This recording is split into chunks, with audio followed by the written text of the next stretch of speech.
Welcome to the latest episode of Five on the Floor, the Five Reasons Sports Network. Thanks for joining us on your favorite podcast app on Apple Podcasts, on Android. We recommend Spotify. Also, check out the Five Reasons YouTube channel for all your South Florida sports content. And, of course, Off the Floor, link right here in the description. You'll bypass the Apple upcharge. You get access to everything there, 10 different channels, plus the stage shows, the most heat anywhere, the most heat information or conversation. It's Off the Floor. We're coming to you today from the 1-305-800 Payne Studios. We'll be here a lot this season. Available 24/7, always ready to take your call after an accident. A fast connection with trusted doctors and attorneys. A Better Business Bureau rating of A+. Can't get better than that. Car accidents, personal injuries, and related legal matters. Again, check them out at 1-305-800-PAIN. Again, that's 305-800-PAIN. And now, today's episode. Uh-oh. Yeah, it's Mercy. Music by Mercy again. Heat Nation, we the culture. Yo, E, I need you to call timeout. Need Brady to set the floor plan. Tropical blanket, open for the shot. Yo, Greg, set the pick. Still five on the floor, still ride for my dog. Still battle on the court, still survive in the war. Keep your eye on the ball, or get burned from the keep this mic off the wall without turning the cheek. From night to day, no sleeping paths or allowed to mornings. The nut is sleeping us, never catch us snoring. Live from Miami, report in the heat with 5 Reasons Sports from the courts to the streets. Yeah, Wade County, Heat Nation, we still proudly.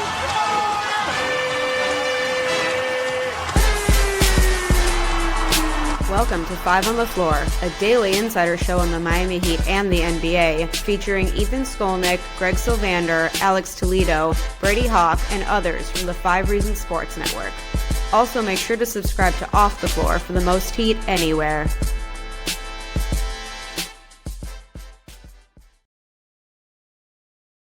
All right, welcome back to Five on the Floor. Again, we're coming to you from the 305-800 Payne Studios in Doral. Yes, I found my way into Dade County during the offseason. That's a new thing.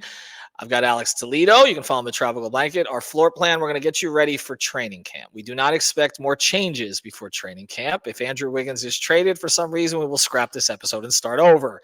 But we're not anticipating that. So what we're going to talk about today is the Miami Heat offense going into training camp. We have, again, done a million episodes about what they may look like, but we're going to try to consolidate it all into one. So if you didn't pay attention to us for 3 months, and based on the downloads, you didn't, and you're just joining us today because you heard that Miami Heat Media Day is on September 29th, which it is, and then training camp is going to start on September 30th in Boca Raton at Florida Atlantic University. You can go to P.F. Chang's at a break or something like that right across the street. Go say hello to everybody over at FAU.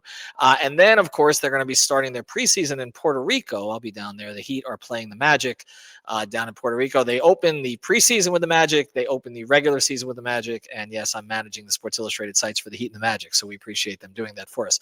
But we're going to get into the offense today, and we're going to have Alex take you through it here a little bit. Let's start here. The Miami Heat have not been a good offensive team for a very long time. They weren't even that great an offensive team during the Big Three era in some of those seasons. They have not been a consistent top 15 offense, let alone top 10. This was brought up at the press conference after the season with Pat Riley about how they get to be at that level. And of course, they don't have Jimmy Butler, who was one of their 2 leading scorers each of the past 4 seasons. They have added, however, they added at the deadline Andrew Wiggins, who had a game of 42 points and another of 30 points, although none of those came in the playoffs. And they've added Norman Powell, who was a 20-plus point scorer for the Clippers last year, was actually producing at an even higher rate before getting injured towards the end of the season and was close to being an all-star. So they are bringing back 2 guys who did score over 20 last year, another guy in Bam Adebayo who's capable of doing that, as is Wiggins. So they have 4 potential scorers, and yet we're still not expecting them, based on track record, to have a great offense. Let's go through it, Alex, before we get into what this is going to look like this season and how Erik Spoelstra can try to maximize what he has.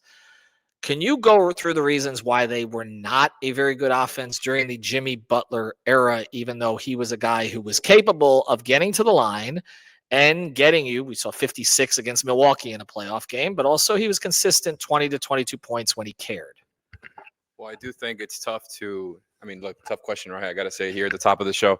No, but like trying to now sum up those 5 seasons or so, 5.5 seasons with Jimmy on the team, the offense, like when Jimmy was at his best, when he was getting to the line, when he was getting to the paint at will, playmaking for others, and really like trying on defense, right? And this is not me taking a shot at him. I just think like when Jimmy was playing at his best, I thought they were a competent offense, right? And I'm not trying to just dumb it down, but I do think that's one of the bigger reasons is like the varying levels of engagement from Jimmy. Like even on some nights where he wasn't as engaged as others, he was still, a very, very good player for them. So I'm not trying to shade him here, but look, like he was their number one. He was the only guy on the team who could generate consistent rim pressure, who can generate free throw, touches. And just in general, like they didn't have another guy who could generate that consistently. Like Bam had his flashes, but he's not a guy who's going to create a bunch of, self-created looks at the basket. Tyler, we've known, his issues with getting to the rim, even with the improvements. Like he was a outside-in guy. And I think when the structure was there with Jimmy being the guy, helping them play inside out, I think they just looked like a better offense. Now, they weren't awesome, but I do think they were better. When Jimmy was kind of not playing as great, I do feel like other guys were maybe trying to do a little bit too much. And you're kind of seeing it here, like you've seen it in the post-Jimmy era, is that their offense doesn't have that much of a structure, or at least it didn't without Jimmy, in the tumultuous circumstances that they were in after they made that trade. Like even with Wiggins, like kind of surprising me personally with some of the stuff that he could do offensively, after they traded for him, it just, it wasn't enough. Even when you try to compare like the individual numbers of Wiggins with the Heat in that short time versus what Jimmy was doing before he got traded this season, it still wasn't the same impact, right? Because he doesn't generate those easy paint touches. He doesn't generate, looks for others, right? Because he's not that level of passer by any means. And I just think, now they're in this era where they're going to try to find a new identity, a new structure for their offense, because what they had at the end of last season post Jimmy just was not working. Well, I think you look back at various iterations of Spoelstra offenses since he's taken over, and you go to the Big Three era, and everybody talked about what they were going to look like offensively because you were putting 3 guys together who could get you 30 consistently, got 20 to 25 in their various stops. And Dwayne, of course, was close to 30 one year. He wasn't quite that level at that point, but he still could on occasion. And everybody talked about, they're going to be an offensive juggernaut. And they weren't. They were a defensive juggernaut. They were a team that forced turnovers. Spoelstra called them skirmishes, got out in transition, and it was hell, basically, for the opponent because you had 2 guys who absolutely were going to finish, on the break. And that was the entire game plan. And then it became, beyond that, pace and space, spread it out to the 3-point shooters.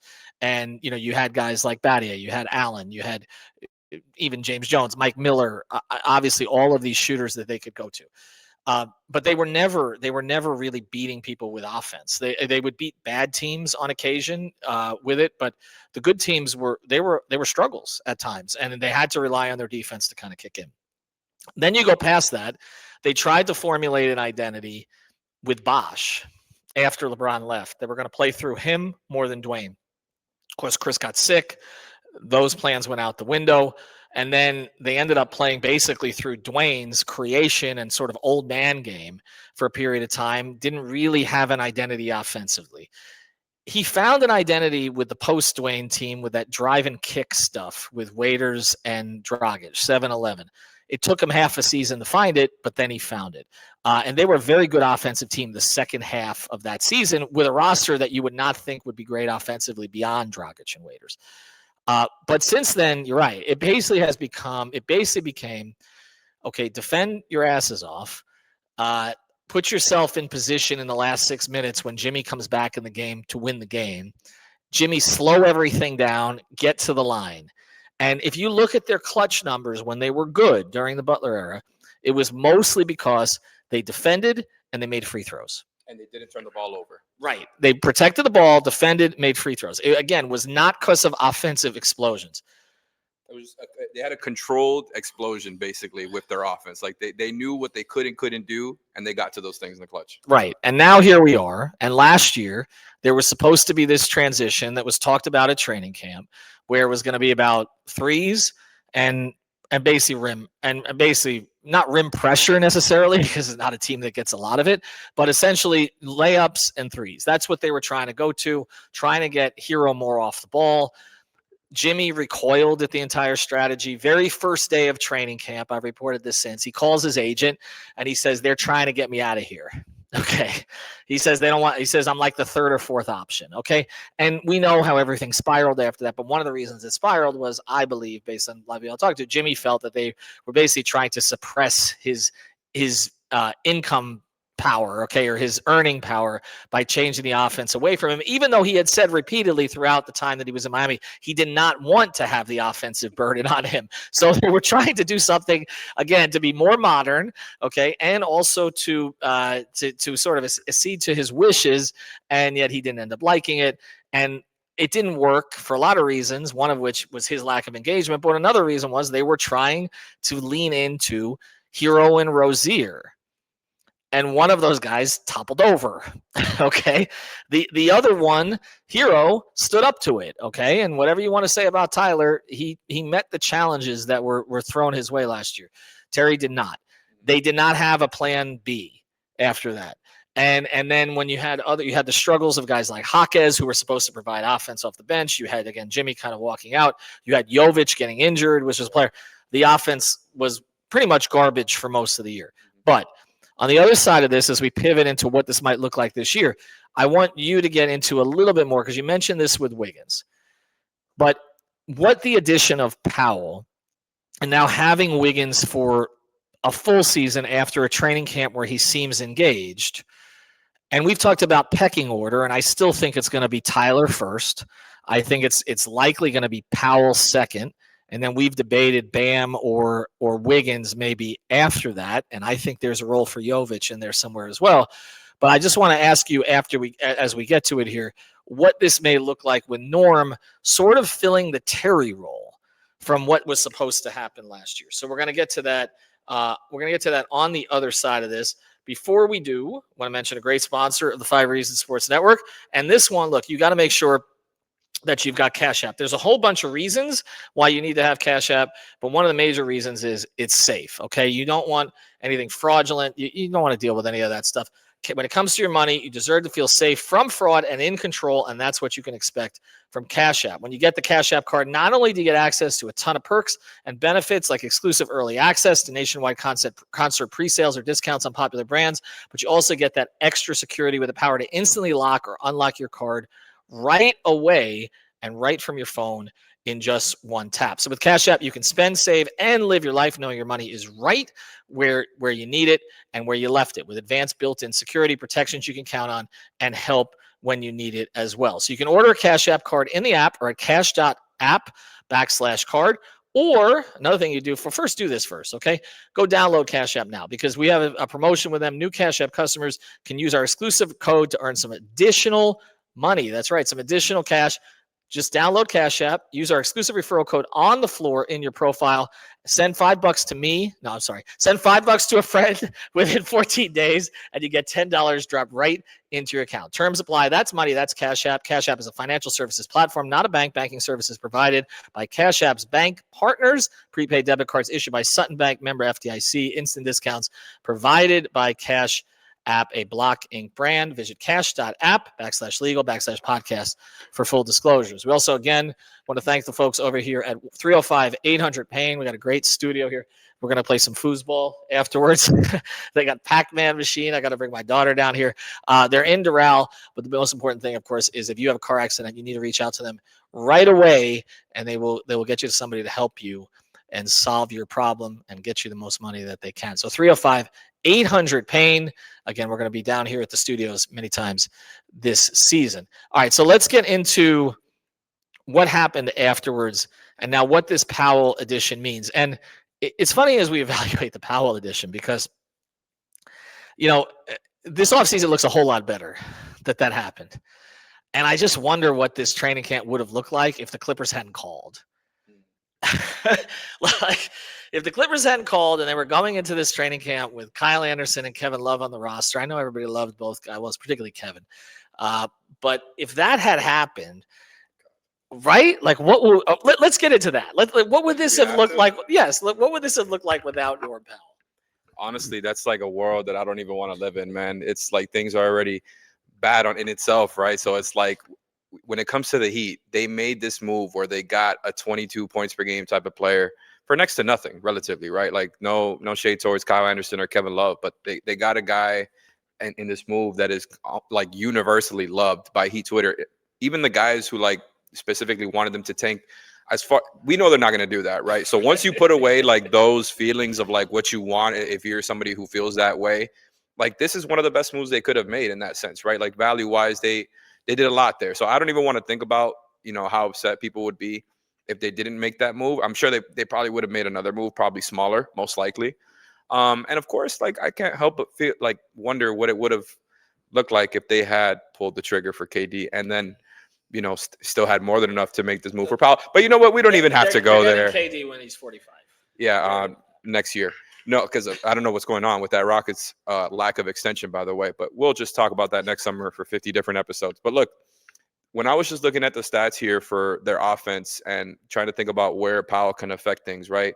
I did a quick gander at their offensive rating pre and post Jimmy, right? So this season, during the small portion of the season that Jimmy was here and playing games, it wasn't good. Like they ranked 19th in offensive rating, and then they also ranked 19th in offensive rating post Jimmy, except it was 2 points better, believe it or not, which is actually very hard to believe in my opinion, because it didn't feel like an offense that was 2 points better than it was previously. It felt just as bad, if not worse. The defense was almost identical, right? And then what you look at in like the shot profile stuff is what kind of stood out to me here, right? In this season with Jimmy, right? Even with Jimmy not kind of playing at his best, they were still bad in rim pressure. Not much changes there. They went from 25th to 23rd post Jimmy in shots taken at the rim, right? What changes is the shot profile between the mid-range and three. So this season with Jimmy, so this is not taking into account other seasons with Jimmy, which we can look that up at another time. But with Jimmy, they were 15th in shots taken in the mid-range. Post Jimmy, 7th. The thing is, with Jimmy, they were 7th in threes attempted. Post Jimmy, they were 20th. So essentially, they traded their threes for mid-ranges. And I think that's kind of what we were trying to get away from. And I think now with a guy like Powell, who is obviously a high-volume three-point shooter, like you're going to get some of that stuff back. He of course, is like not afraid to take shots in the mid-range, but he was one of the best shooters in the league last year, has been for a while now, especially when you account for frequency. I do think, although they didn't replace the inside-out aspect that Jimmy brought to the game, they strengthened the outside-in part of it with Powell. I do think it'll help take some of the pressure off of Tyler, as we've talked about, in the sense that, especially without Duncan, you're going to need another guy to really take a lot of threes. I think we're going to see a lot of threes taken by Norman Powell. He's not only going to be a three-point shooter, like they're going to need him to do more, but I would not be surprised if you hear from Spo, even on media day, when he's asked about Powell, inevitably, that they're going to use him in that way. Like he is they need that, right? Because if they're not going to get the guy who creates easy looks at the rim, they need the guy who can play outside in at a high level. And that's exactly what Norm does. He gets, because of the leverage that he has as a shooter, I think that'll create good looks for not only himself when teams, close out, to be able to get to that little floater that he likes to get to, but also for his teammates. Just in general, we've seen what three-point shooting gravity can do for teammates with Duncan before. And although he's obviously a much better player than Duncan, you're going to see some of that stuff and more. So I do think they're going to lean heavily into the Tyler and Norman Powell offense there, and really lean into that outside in portion that they were kind of trying to lean into at the end of last season, but to no avail. I think they're a little bit more equipped with a Powell to kind of tend to that identity now offensively. It surprises me that their mid-range shots would have gone down with Jimmy gone, actually, because that was obviously that was a lot of ways when he got hot, that was his bread and butter, in addition to getting to the line.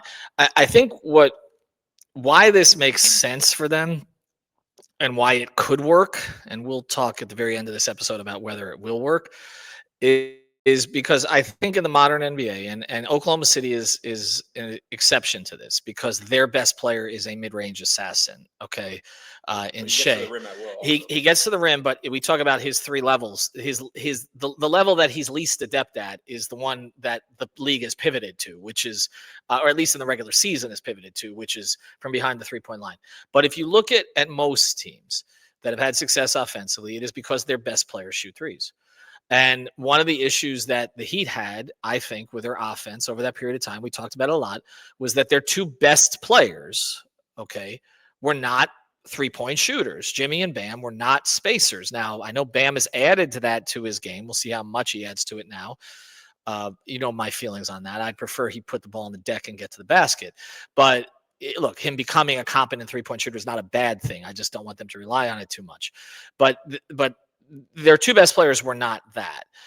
Now, their two best offensive players, okay?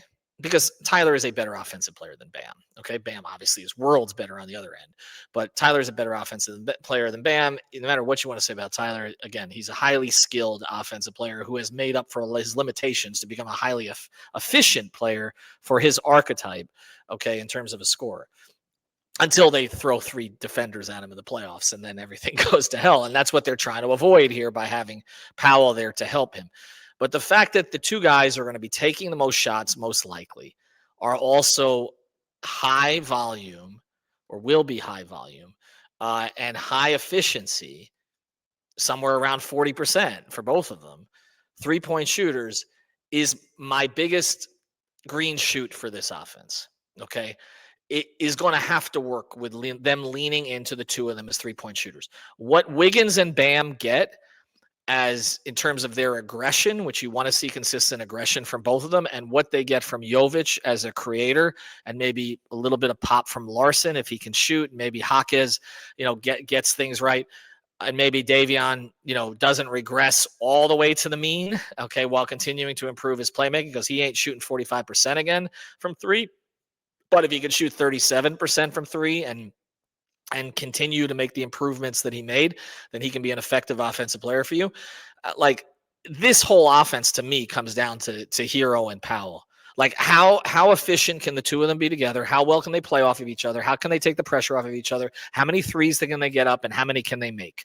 That's where they're going to be. And I prefer that ultimately to having two guys offensively, Jimmy and Bam defensively, another story, but having two guys offensively who were limited as 3-point shooters and having to rely on specialists, which is what they had to do with Duncan. And for a time, although he became a more well-rounded player, Strus, you don't need specialists as much if your two highest volume, highest usage offensive players are going to be shooting a ton of threes. And that's why, although I know Brady has leaned into Fontecchio possibly getting minutes, I don't know that it's necessary, provided that, again, Herro and Powell can both be healthy and stay on the floor. Does that make up? And then we're going to give our thoughts for where this offense ends up. Does that make up for the fact that they don't have a lot of guys who can get to the line? I don't know. Okay. Or a lot of guys who can go get their own? I don't know. Okay. But that to me is, again, the single biggest hope that this offense can crack the top 15 is it's on Tyler and Norm to make this thing work.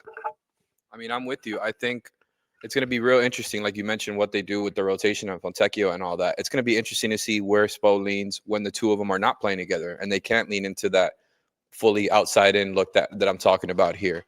And look, like taking threes can't replace the paint touches and the easy looks that you create for others off of paint touches, right? That I think that's the key thing with the Jimmy era versus the small sample that we got post Jimmy, is that they just weren't creating. I think the 3-point attempts went down, not because Tyler stopped taking them or Duncan stopped taking them. They just weren't creating the easy ones that their mid to non-shooters were comfortable taking before.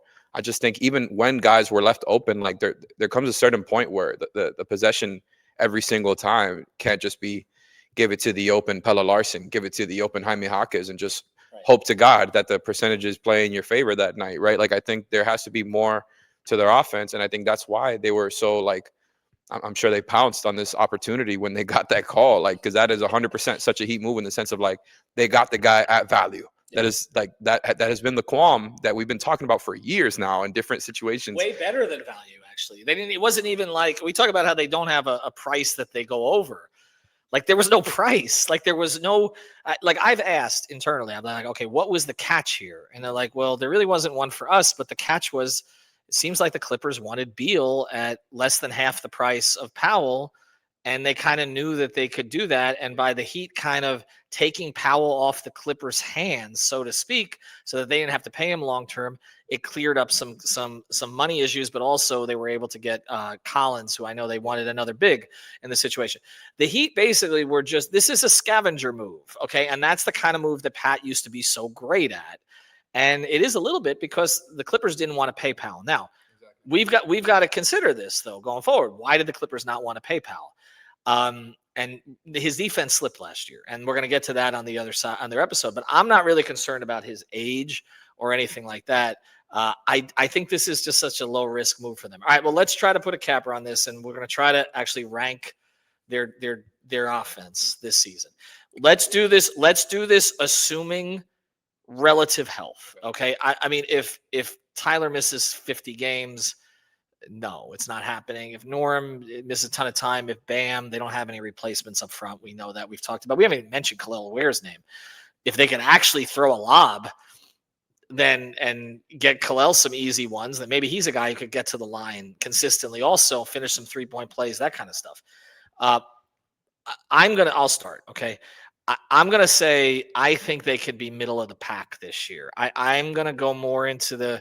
I'm going to say 15th or 16th in the league, which, by the way, would be a win compared to where they've been. But I think just at least knowing what they have going into camp, using a philosophy that they pretty much tried to use last year, but now with a much more consistent, reliable, better player in Powell as opposed to Rozier, Jovic's development in the offseason. Again, getting some easy ones from Ware. And I think Bam just being better offensively, because he kind of came into the season and he was not all there for the first couple of months. We talked about that. But he doesn't have to be a first option or second option now. He can be a third or fourth option on this team, which is really what he should be. I'm going to have him at 16th in the league on offense. I think that's pretty fair. And I guess I kind of come down in the same place. And it's almost like an average of kind of what I think can happen with them. I think like the best case scenario that you kind of laid out there where, you have good health. Let's say like the Herro and Powell thing they work great together, but then they can also work without each other as well, right? Like those, they find their units and their identity there with what lineups they like.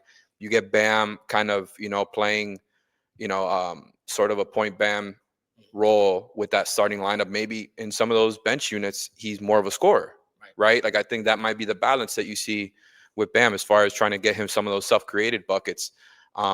Ideally at the rim, but we know there's going to be plenty of them in the mid-range, which he's good at, right? So you're getting that. Let's say you're getting more Wiggins, right? Because that was a huge factor. He missed half the games that he was available for after they traded for him. And although he's been great at that in the past, I know the season before he only played 43 games, and he's dealt with a lot of stuff. So if you can account for Wiggins playing, being somewhere close to the best version of himself, I don't know if that's going to happen, but we're laying out the best case scenario here. Right. And I do think, Jovic being healthy for a season, let's say Hawkins is playable again offensively. And he's just, he's making a decent amount of threes. He's sort of playing like himself as far as getting to the rim and all the stuff we liked him for in his rookie season. There is something there. I think they can get to that upper half as far as like 12, 13, 11, if everything goes right. That's not what I would bet on. I don't think I would bet on the worst case scenario, which for me would be like somewhere kind of in that similar range, but just better, like 19, 20, 18, right? I think that would suck because Powell is somebody who's really supposed to boost your offense, and you can't put the pressure on one guy, especially like as we discussed here in the show. He's such a different player than Jimmy. Like this is a completely different type of offense that they're going to try to run, one that we really haven't seen, right, for years and years and years. Because as you mentioned, like before Jimmy, it was the driving Kate Goran Dion era and Hassan would get his occasional post touches and stuff. And then now, like with Jimmy, right, that he was the guy. Now, like this is a completely different look than I think we've ever seen for a Spo-oriented offense. And I'm excited to see that part of it, right? Like what can Spo do with this sort of inverted offense? And look, I don't know. I think 14, 15, 16 is kind of right. I think that sounds about right. And maybe we'll look back on this episode towards the end of the year and be like, what were we thinking? Like, they're just not a good offense. Like, the rim pressure is not going to be enough. They still have too many mid shooters. And I do think that's going to be a big question, is like, are their best players going to struggle because their non-shooters like Jaquez, Larson are being left wide open, right? Those guys need to hit a baseline level of threes at league average, more or less, right? And I do think, like, the Bam thing is for sure a big part of it. Like, can Bam and Ware, like, can they figure out that spacing part of it? Where, like, there was flashes for it, for sure. Like, there was positives, but can you really figure it out? And then you kind of have like the staggering figured out. They have a lot of things individually that they need to figure out.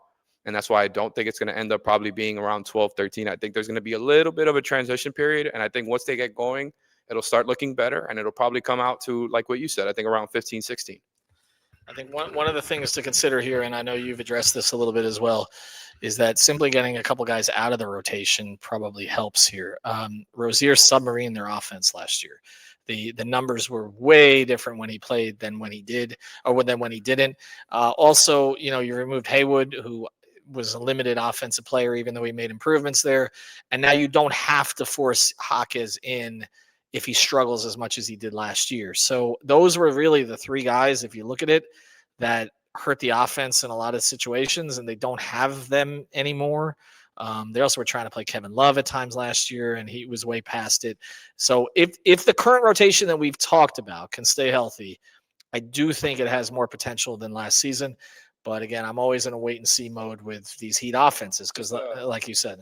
Just a random fun fact here. The Clippers offense was about 6 points better per 100 possessions last year when Powell was on the floor. And actually, their defense was better by about 2 points. Next episode. 2 points. Next episode. Also, Norm Powell was their best clutch player by a long shot. Not surprising that he was better than James Harden, but that's a whole nother conversation. All right, we want to thank the folks here at 305-800-PAIN. Car accident, slip and fall. Reach out to them right away. You can trust them. And again, we'll be doing a lot of stuff down here at their studios this year. Also, as I mentioned, check out Cash App, download the app, use the code on the floor. And we always tell you about PrizePicks. Use the code FIVE to get your football plays in now. We'll be back with another episode. We're gonna focus on the defense in the next one.